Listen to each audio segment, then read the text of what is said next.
Distribution uniformity is how evenly you are applying water across the field. So from all the way starting at the pump and filter station, all the way to the last emitter in the field.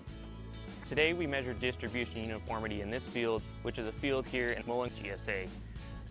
During our presentation, we talked about measuring in 3 areas. An area that's closest to our water source, which we took of 2 pressure measurements and 16 flow measurements, and then an area that represented an average of our values, which was in the middle of the field, in the middle of the main line, and then an area at our farthest location, which is farthest away from our water source, where we took another 28 measurements of flow and 2 pressure measurements.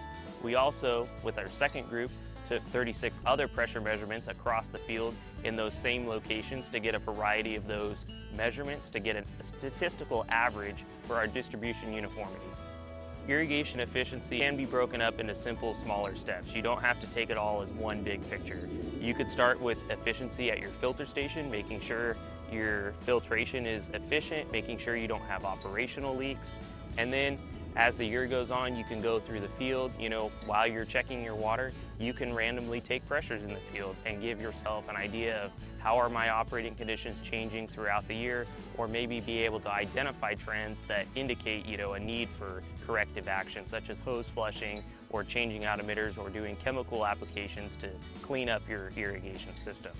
Irrigation is super important, especially in a GSA like McMullen, because everybody here has an interest or a joint vested interest in saving water. So the more efficiently we can use our water for beneficial use for our crops, the better off we are as a GSA.